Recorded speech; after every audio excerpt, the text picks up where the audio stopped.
Hey Aquarius, you might have had a grim time since Pluto's gone into your sign, but having said that, it's very liberating, it's very transformative, and it's a very, very slow burner. So in fact, let me know in the comments how you've experienced Pluto being in your sign. But anyway, I bring you excellent news, and that is something extraordinary is happening this month. Hopefully you had a kind of flavour of it last month, but this is personal.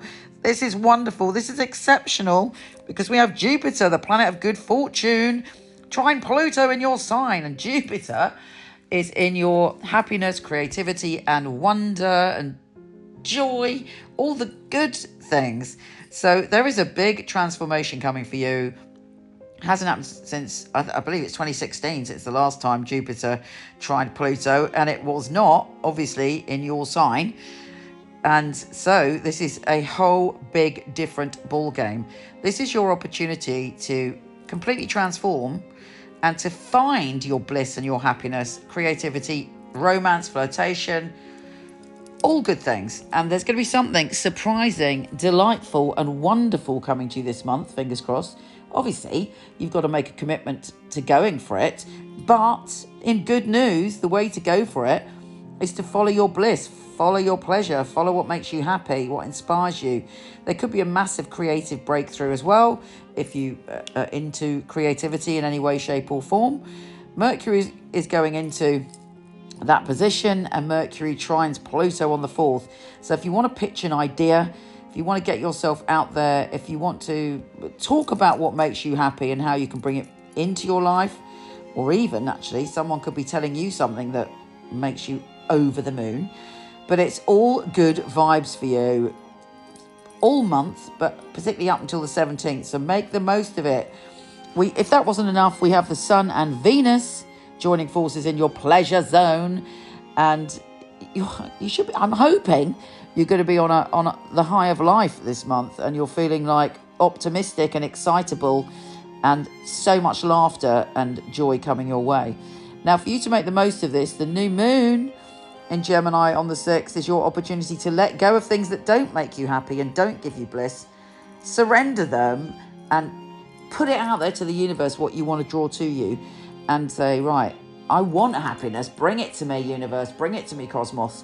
I believe I deserve it. I believe it's possible. Send me that joy and wonder. And this new moon is conjunct Venus in that same position. Now, I have to say, if you're looking for love or you need improvement in your relationships, this is the month where it could happen. It does involve you being honest about what makes you happy and about letting go of things that aren't working to embrace a brand new, deeper level of happiness.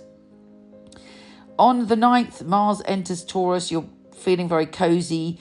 You really want to put your effort into your home and family. You might find yourself doing physical things like redecorating, building, doing something physical to improve things around your home and family, but you've got the energy and the va-va-va-voom to do it.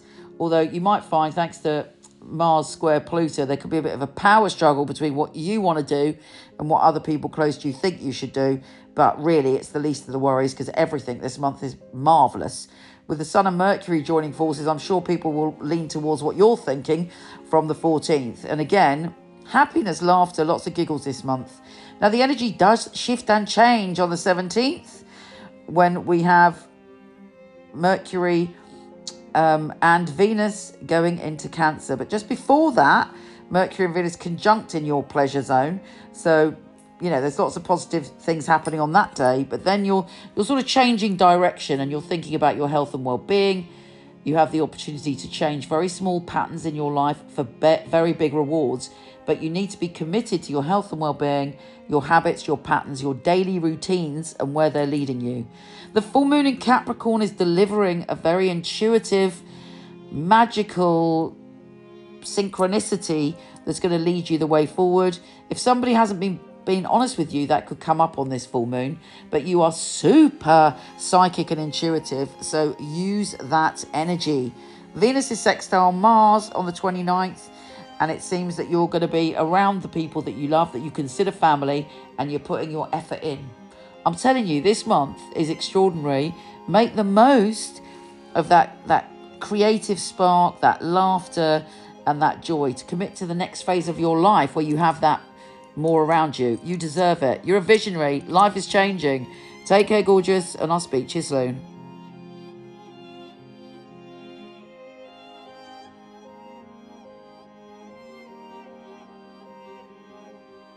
So here is the deck. I love the box. Got some of the tarot heroes on the front that are in my deck, which I'll tell you about later. It is flip top. How fabulous is that? I love that. And then you have the little booklet here. Little nuggets of information about each card. Here they are. Notice the gold. The Fool. The Magician.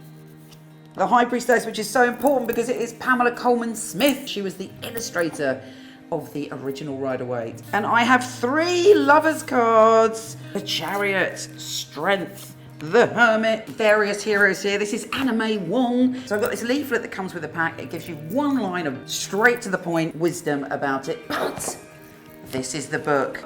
And I'm so pleased with it because what I aim to do with this deck is to inspire your own psychic ability, but also to empower you and uplift you every day with the message of the card. Let's take a look inside. In it, we've got the meanings and readings.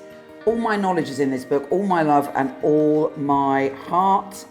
I talk to you about my journey, and I talk to you, most importantly, about how to dive in and learn the tarot really quickly, because that's the way I roll. Very easy guide.